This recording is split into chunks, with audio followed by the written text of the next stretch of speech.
Shalom, Bapak Ibu Saudara yang dikasihi dan diberkati oleh Yesus Kristus.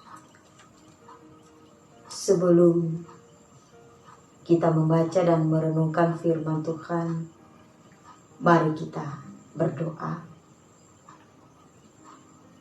Terima kasih ya Allah Bapa di surga, atas segala kasih karunia kemurahan Tuhan dalam kehidupan kami.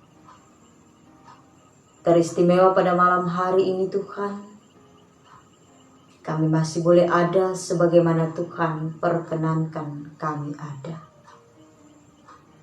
Dan kami bersyukur karena Tuhan senantiasa menyertai, memelihara, bahkan memberkati kehidupan kami, masing-masing pribadi, keluarga, rumah tangga. Saat ini kami akan membaca firman-Mu. Urapi kuasai hati pikiran kami dengan kuasa Roh Kudus-Mu ya Tuhan.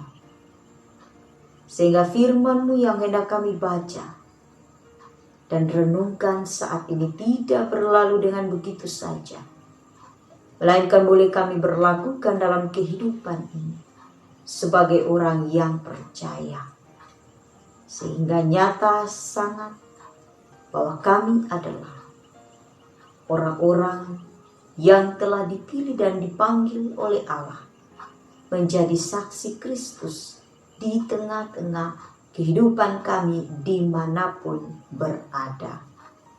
Amin. Bapak Ibu Saudara, firman Tuhan bagi kita malam hari ini terambil dari Filipi pasal 2 ayat 14 sampai dengan 18 dan Filipi pasal 3 ayat 1 sampai dengan 4a.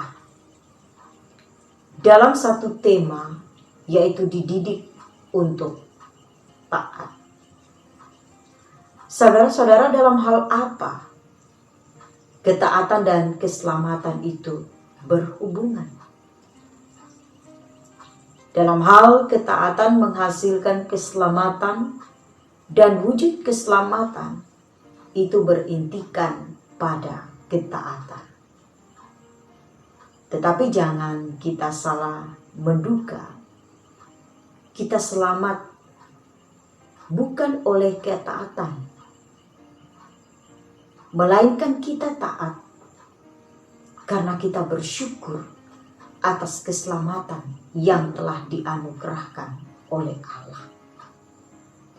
Alkitab menyatakan bahwa keselamatan adalah anugerah Allah yang telah kita terima tanpa syarat, di mana persyaratan yang Allah tuntut sudah dibayar oleh ketaatan hidup yang ditunjukkan oleh Kristus sampai pada kematiannya.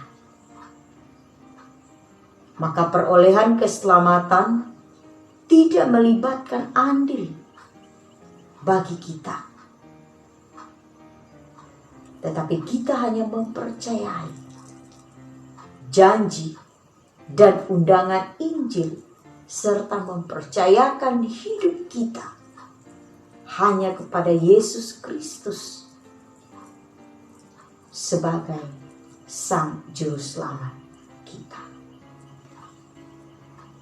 Saudara-saudara, lalu apakah ketaatan sesudah kita diselamatkan harus kita perjuangkan sendiri atau sepenuhnya adalah hasil anugerah Allah?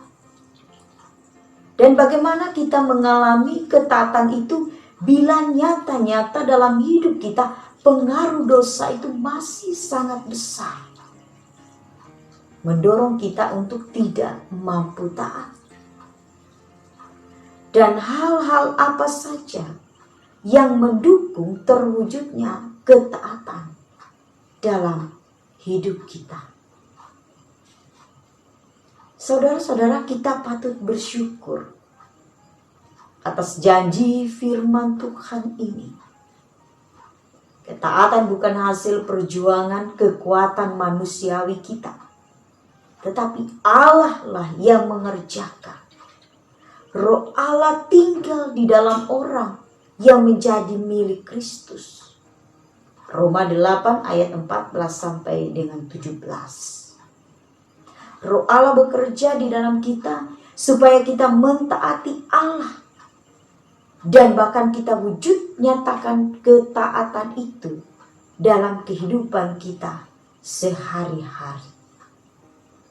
Namun prinsip ini melibatkan proses didikan Allah dalam hidup kita.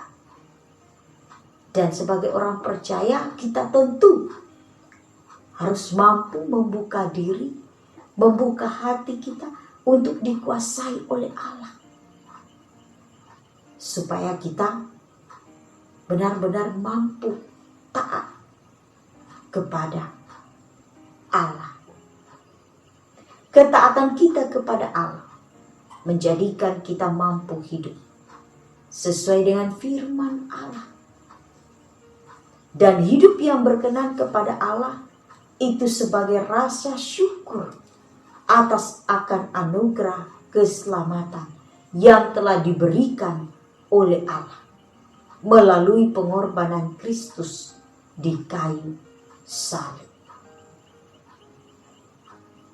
Tapi dalam hidup ini yang kita jalani, terkadang ketaatan itu sesuatu hal yang mudah untuk diucapkan, yang mudah untuk diungkapkan, tetapi begitu sulit untuk dilakukan.